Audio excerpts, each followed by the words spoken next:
ये विकास नहीं करते हैं, ये विनाश करते हैं। ये लोग विभाजनकारी होते हैं जो बराबरी नहीं लाना चाहते हैं समाज में। वो लोग घुमा फिरा करके सोशलिस्ट और सेकुलर के खिलाफ बोलते हैं, जो कुंभ में झूठ बोल सकते हैं, शंकराचार्यों से झूठ बोल सकते हैं। कि महाराष्ट्र में जो फार्मूला था ना कि मुख्यमंत्री जी को आगे रखो और बाद में दूसरा मुख्यमंत्री बना दो। मैं धन्यवाद देता हूं डॉक्टर आर.के. पटेल जी, उनके साथ बड़ी संख्या में साथी जो मेरे साथ मंच पे बैठे हैं, और सुबह से ही लगातार आज हम सब लोग मिलकर के छत्रपति साहू जी महाराज जी की जयंती मना रहे हैं। मैं सबका बहुत बहुत धन्यवाद और आभार प्रकट करना चाहता हूं। बहुत सारे वक्ताओं ने, जो बुद्धिजीवी हैं, समाज के और इंस्टीट्यूशन के बहुत प्रतिष्ठित लोग हैं, उन्होंने भी बहुत अच्छे विचार रखे हैं। हम सब लोग उनके विचारों से, और आज जब हम लोग बैठे हैं छत्रपति साहू जी महाराज जी की जयंती के अवसर पर, संकल्प लेते हैं कि जो रास्ता छत्रपति साहू जी महाराज, बाबा साहब भीमराव अम्बेडकर जी, डॉक्टर राम मनोहर लोहिया, नेताजी और बहुत सारे महापुरुषों ने समय समय पर रास्ता दिखाया है, उस रास्ते पे चल करके सामाजिक न्याय के राज की स्थापना के लिए हम लोग लगातार संघर्ष और लड़ने का काम करेंगे। आज ये भी हमारे प्रदेश के अध्यक्ष जी ने, मैं बाद में कहूंगा कि केवल एक पैराग्राफ पढ़ देंगे, कि आज ये तय किया है कि संविधान मान स्तंभ स्थापना दिवस, क्योंकि इसी दिन 26 जुलाई को हम लोगों ने ये कार्यक्रम किए थे, आने वाले समय में पूरे प्रदेश में आरक्षण दिवस 26 जुलाई को समाजवादी पार्टी ने संविधान मान स्तंभ स्थापना दिवस के रूप में मनाने का फैसला लिया है।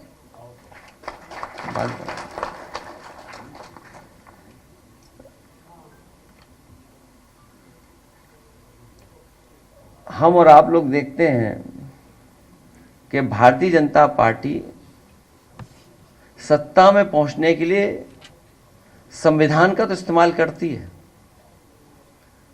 संविधान के बारे में चर्चा तो करती है, संविधान पर चलने की और संविधान को मानने की बात करती है सत्ता में आने तक।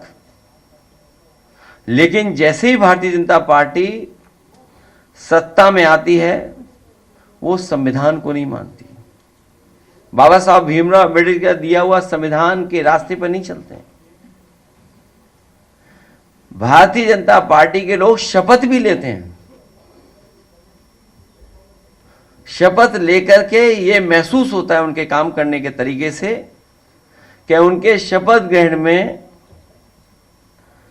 जो संविधान की शपथ लेते हैं, निष्ठा का पूर्ण अभाव दिखाई देता है। इधर हम देख रहे हैं उनकी बातों में, और कई बार सुना है उनसे कि सोशलिज्म, सोशलिस्ट और सेकुलर के लिए उनके पास बहुत बड़ी जानकारी है। जो लोग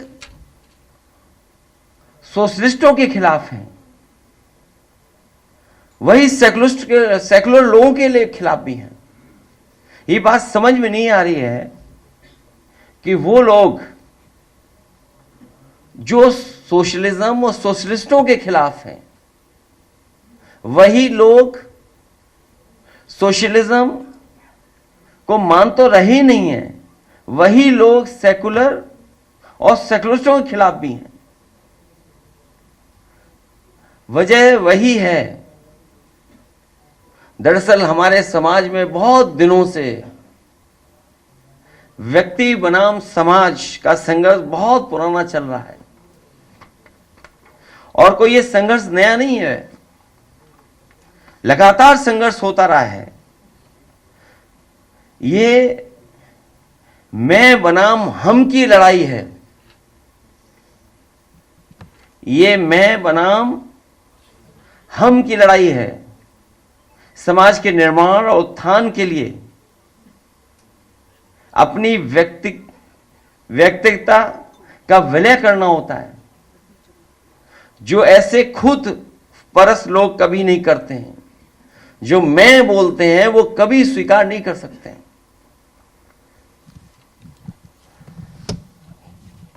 अपनी स्वार्थ सिद्धि में जो लोग लिप्त रहते हैं और हर समय सिर्फ अपने बारे में ही सोचते हैं, वो केवल अपने दंभ और अहंकार को ही पोषते हैं। उन्हें समाज से कुछ लेना देना नहीं होता है। ये खुदगर्ज लोग समाज और समाज से जुड़े हर विचार और शब्द के खिलाफ होते हैं, फिर वो शब्द चाहे सामाजिकता का हो या समाजवादी हो। इसीलिए चाहे सदन हो, सदन के बाहर हो या कोई महत्वपूर्ण कार्यक्रम हो, उसमें यह सुनने को मिलता है कि ये लोग इसी तरह के विचार प्रकट करते हैं। ये लोग वो हैं जो सामाजिकता और समाजवादी लोगों के खिलाफ हैं। ऐसे नकारात्मक लोग अपनी शक्ति बनाए रखने के लिए समाज को लगातार कमजोर करते जाते हैं। उनकी शक्ति का प्रदर्शन तभी हो सकता है जब समाज कमजोर दिखाई दे। इसीलिए लोग उस हर बात के खिलाफ होते हैं जिससे समाज मजबूत होता है। ऐसे लोग मूल रूप से सांप्रदायिक होते हैं। इसलिए ये पंथ निरपेक्षता, सेकुलरिज्म के धुर विरोधी होते हैं,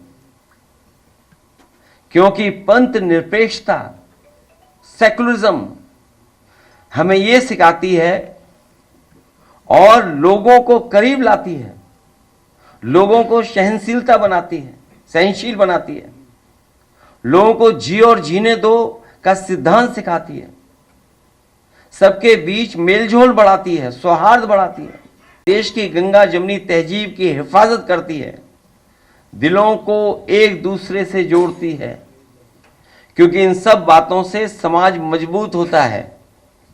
इसलिए एकाधिकारवादी लोग समाजवादी और पंथ निरपेक्षवादी विचार से विरोधी होने का और विरोध ही करते हैं।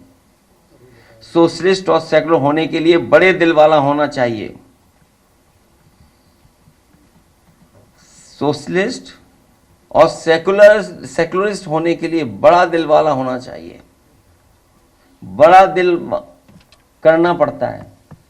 इसलिए हार्टलेस लोग इसका हमेशा विरोध करते हैं और ये विरोध हमेशा करते रहेंगे। इसलिए हार्मोनियस पॉजिटिव पॉलिटिक्स की बुनियादी बातें हैं जिन्हें कम्युनल नेगेटिव पॉलिटिक्स करने वाले कभी भी स्वीकार नहीं कर सकते, क्योंकि इनकी आधार ही कम्युनल है।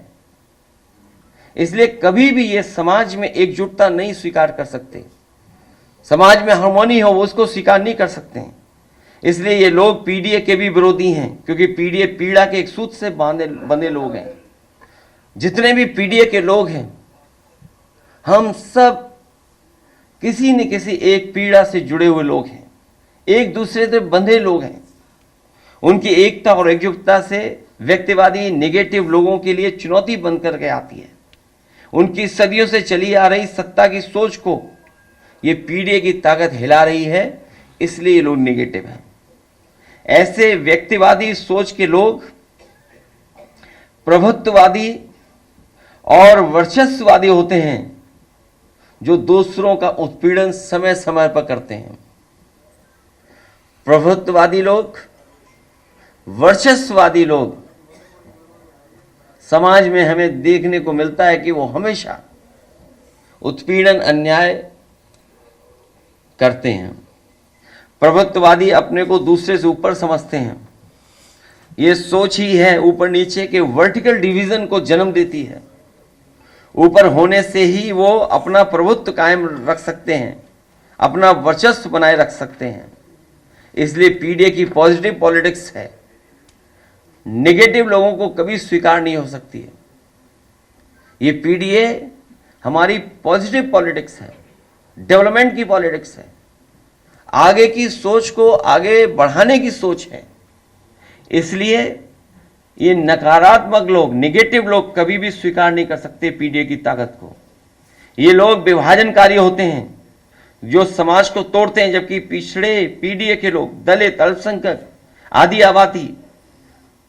आदिवासी भाई, सब समाज के उन अच्छे लोगों को जोड़ते हैं जो सहृदय हैं।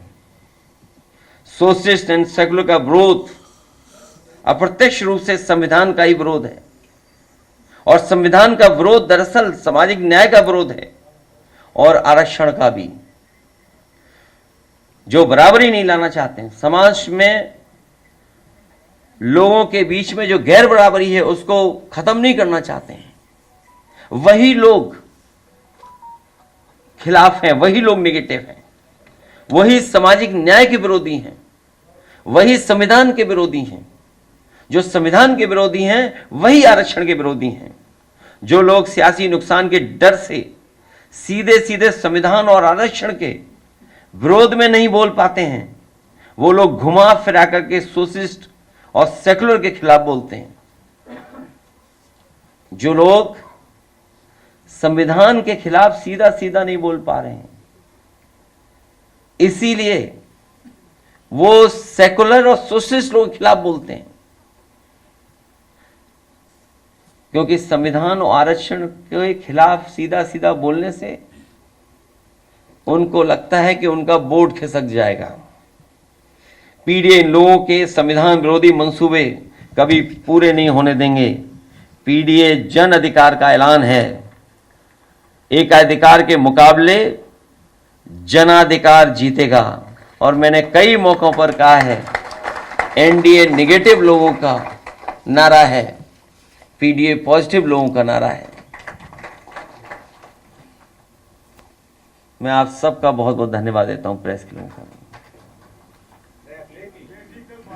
2017 से अब तक जो उत्तर प्रदेश में दलित और अल्पसंख्यक ओबीसी पे जो अत्याचार बढ़े हैं और इससे सामाजिक भेदभाव भी बढ़ा है, और पुलिस की निष्क्रियता रही है। पुलिस हमेशा खामोश रही है, सेकुलरिज्म को खत्म करने की बात करती है, तो इसमें सरकार का पूरा हाथ रहता है। इसके साथ मनोबल वहीं से बढ़ता है, सरकार से ही बढ़ाया जाता है। जो मनोबल है वो सरकार से ही बढ़ाया जाता है। इसीलिए समय समय पर हम लोग सुनते हैं और अखबारों में पढ़ने को मिलता है, पार्टी के संगठन के माध्यम से जानकारी होती है कि कितना अन्याय ज़मीन पर हो रहा है। अगर कोई बारात लेकर के निकलना चाहता है, दूल्हा घोड़े पे बैठ करके जाना चाहता है, अगर कोई नई शादी में चप्पल पहन करके किसी घर के सामने से निकलता है, तो अन्याय की सब सीमा लांघ जाते हैं।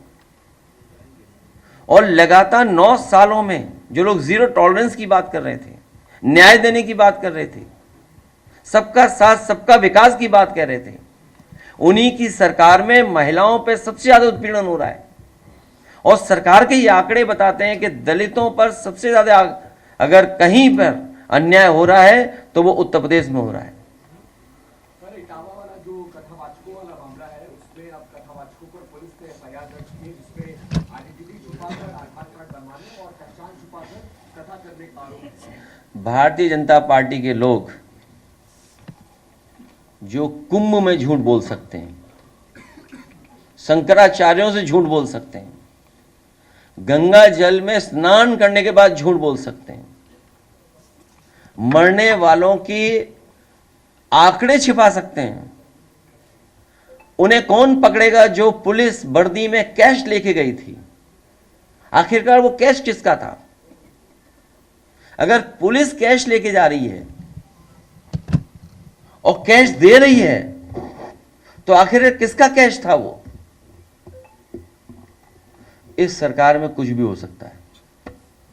सोचिए, बुलडोजर, पुलिस और बुलडोजर साथ साथ चल रहा है। उस पर प्रेस बाद में करेंगे। पहले प्लानिंग होती है, प्लानिंग की तस्वीरें हैं, कौन कौन बैठा है प्लानिंग में, और वही लोग बुलडोजर के जो उड़ जाता है उस पर बैठे थे वो लोग।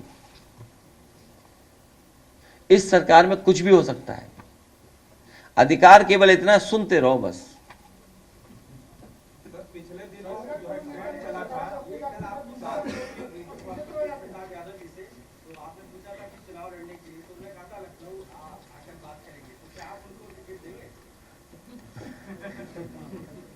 आज से वो जनता दरबार भी लगा। हालांकि मुझे नहीं पता था कि इतना सीरियस बात हो जाएगी। स्वाभाविक है, ये तो नई टेक्नोलॉजी है और हमारा उनसे संबंध भी है और पूरे परिवार से संबंध अच्छे हैं। और क्योंकि उनका कॉल आया था 2 बार, तो मुझे लगा कि कोई इमरजेंसी तो नहीं है, तो उसी कॉल को मैंने दोबारा रीडायल कर दिया, तो वो वीडियो कॉल था।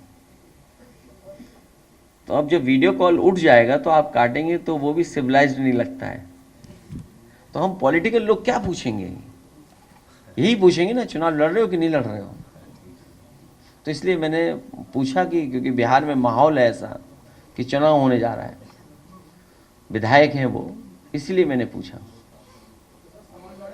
और मैं आपको एक जानकारी दे दूं, भारतीय जनता पार्टी बहुत बुरी तरह हार रही है, क्योंकि वहां के लोग जान गए हैं कि महाराष्ट्र में जो फार्मूला था ना कि मुख्यमंत्री जी को आगे रखो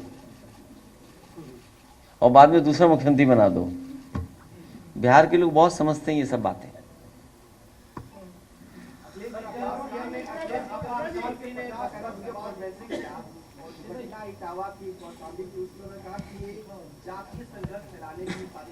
तो अभी तक क्या सो रहे थे मुख्यमंत्री जी? जब जगना था तब जगे नहीं, सब मर गए, वहां जेल चले गए लोग, अपमानित हो गए। बताओ 16 साल की उसकी चुटिया कट गई। 16 साल कितना समय लगता है? 16 साल की चुटिया कट गई, इतना दुखी था बेचारा वो।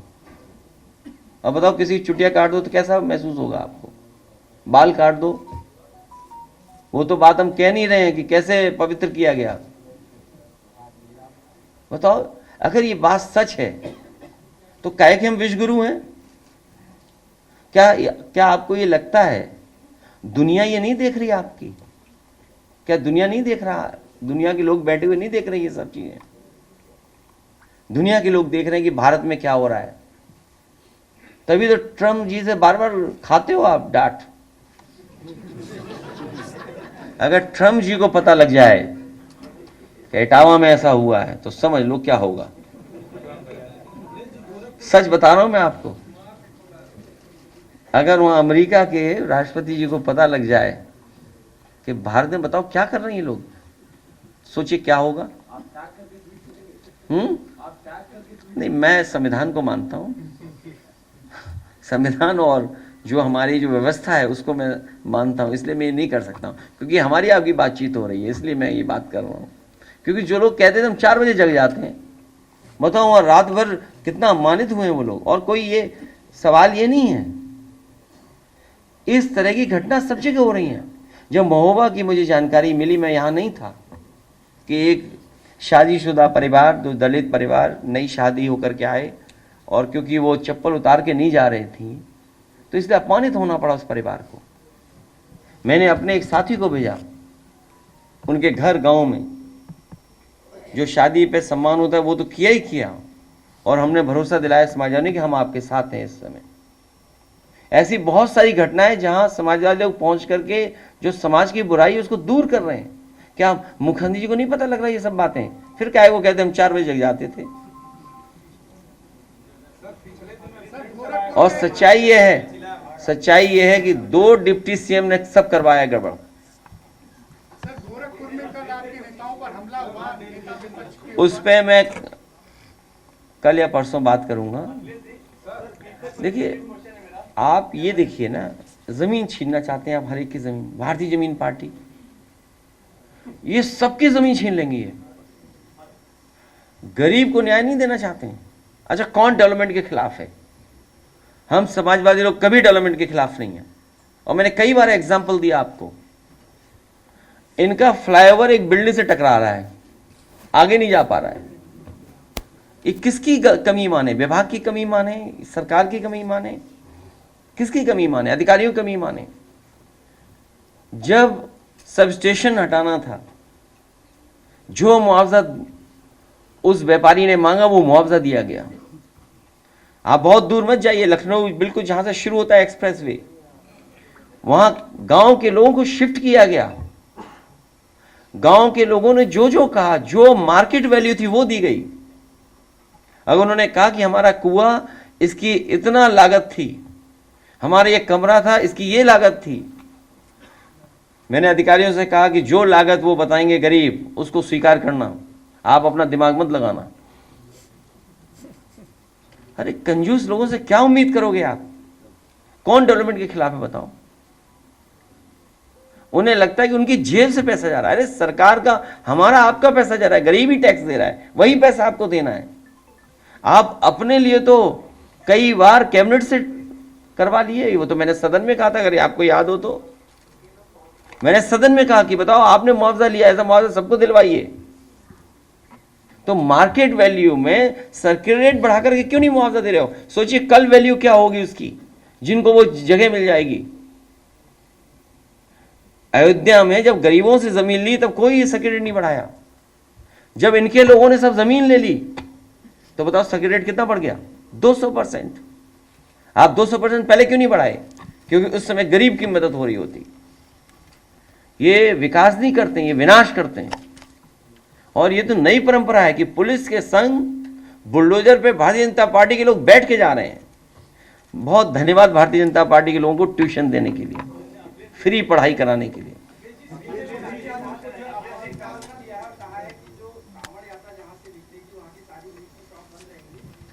और खुद खाते हैं बीजेपी वाले, उसका कुछ नहीं बोलोगे तुम? चलो ये बातें मत करो। बीजेपी वाले खुद खाते हैं, नॉन वेज मीट खाते हैं। और नहीं मानते आप कैमरा लेके जाइए, दुकानों पे कैमरा लगाइए, अगर बीजेपी वाला है उन्हें मीट मत दीजिए। अरे क्या पूछ रहे हो यार तुम? बीजेपी वाले मीट खाते हैं। और मैंने अपनी फ्लाइट में अपने बगल में एक बीजेपी के बड़े नेता को खाते देखा है। नाम नहीं ले सकते, ये बात वो पर्सनल होता है, वो ठीक बात नहीं है। और उत्तराखंड के तो सब लोग नॉनवेज खाते हैं। एक मिनट जाइए, उत्तराखंड के तो सब लोग नॉनवेज खाते हैं, नहीं खाते क्या? और दूसरी बात नहीं बोलेंगे हम अभी। बताओ, शराब की दुकान 11 बजे तक खुलेगी। अगर आप 11 बजे तक खोल रहे हो शराब की दुकान, तो दुकान वाला 1 बजे तक खोलेगा रात में। आप बताइए। ये देखिए, ये नहीं पूछेंगे कि भाई शराब की दुकान 11 बजे तक खुलने की परमिशन दे दी सरकार ने। जब तुम 11 बजे तक खोलने की परमिशन दे रहे हो तो 1 बजे तक खोलेगा और कहेगा कि अगर कभी रात में कम हो जाए तो होम डिलीवरी कर देंगे। ये तुम्हें चिंता नहीं है। बीजेपी वाले नॉनवेज खाते हैं।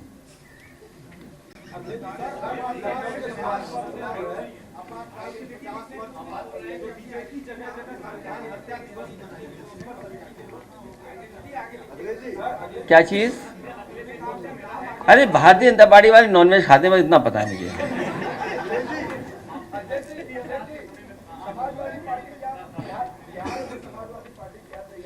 समाजवादी पार्टी तेजस्वी की मदद करेगी।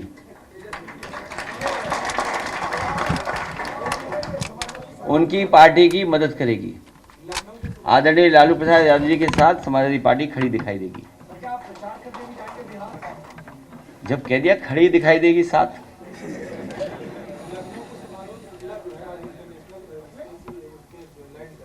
कौन? मैं बधाई देना चाहता हूं सुधांशु शुक्ला जी को और उनके परिवार को बहुत बधाई देना चाहता हूं। ऐसे कम लोग होते हैं जिन्हें ऐसा मौका मिलता है। करोड़ों लोगों में एक लोग होते हैं ऐसे। उनको बहुत बधाई। उनका मिशन सफल हो और मिशन सफल के साथ साथ भारत का भी नाम ऊपर हो। जहाँ भारत का नाम ऊपर बढ़ रहा है वहीं उनके परिवार का भी नाम रोशन उन्होंने किया है।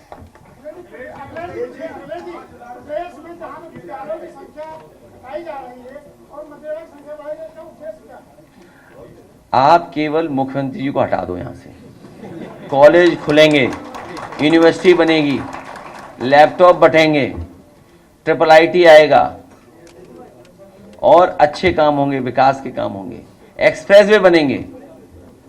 उनका एक्सप्रेसवे बना, हालांकि वो बात नहीं कहनी चाहिए, हम चाहते हैं उनका स्वास्थ्य अच्छा हो जाए। फतेह बहादुर जी विधायक जी का एक्सीडेंट हुआ, एक मिनट, विधायक सुना कि वो उसी लिंक पर चल रहे थे, किसी वजह से कोई कारण होता है, रफ्तार की वजह से एक्सीडेंट हो जाता है, वो स्वस्थ हो, स्वास्थ्य उनका अच्छा हो जाए।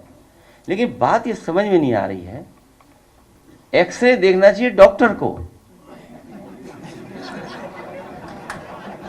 और एक्सरे कौन देख रहा था?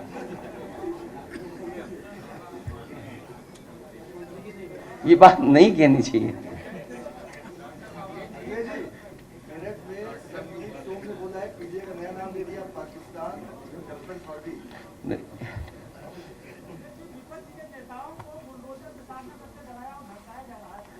क्या चीज?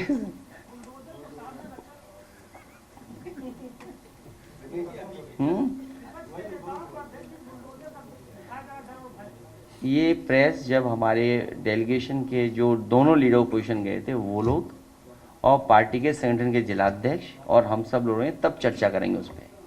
और मैंने इतना ही कहा है कि मार्केट वैल्यू देनी चाहिए। सहमति तो आप दबाव करके बना लोगे। सहमति क्या होता है? ऐसो पहुंच जाए, सहमति पर दस्तखत हो जाएंगे। तो सहमति का मतलब ये हुआ कि आप दबाव बना करके उन्हें मार्केट वैल्यू नहीं देना चाहते हो।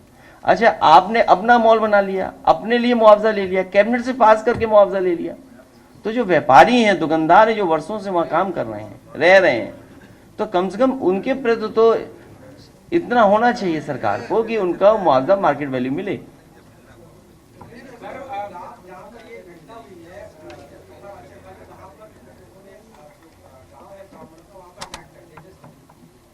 नहीं करना चाहिए, हम इस पक्ष में नहीं हैं।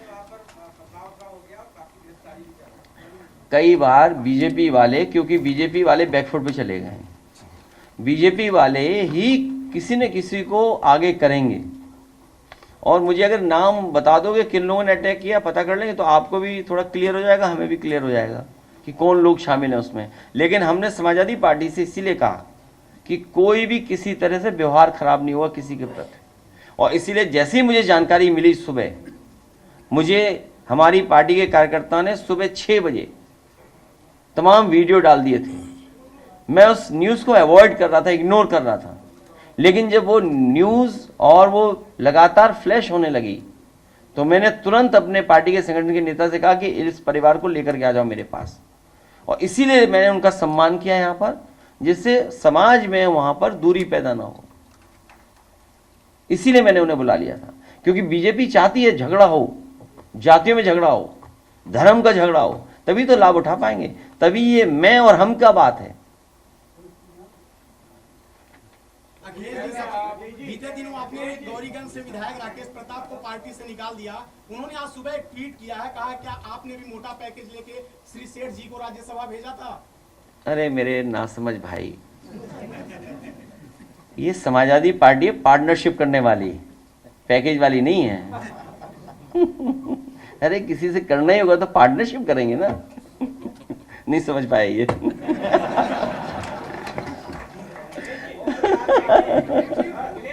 और देखिए, अरे रुक जाओ, देखिए वो जो टेक्निकल इशू था कि जिसकी वजह से बीजेपी ने मंत्री बना रही थी, ये लोग जाते थे, कई बार हमने आपने तस्वीरें देखी हैं, और उन्हें आश्वासन ही मिल जाता था कि आप मंत्री इसलिए नहीं बन सकते क्योंकि आप बीजेपी में नहीं हैं, आप समाजवादी पार्टी के विधायक हैं।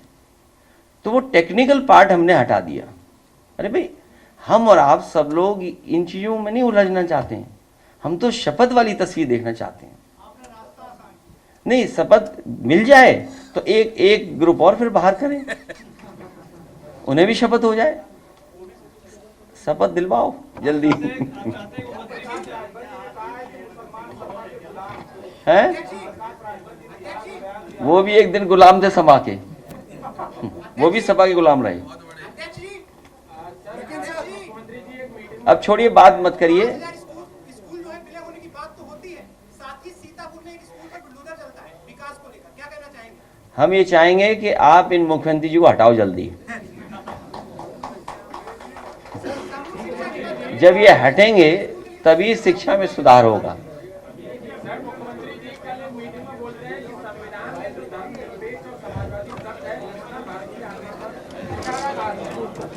अरे मैंने बोल दिया, ये नकारात्मक लोग हैं, कभी स्वीकार नहीं कर सकते हैं।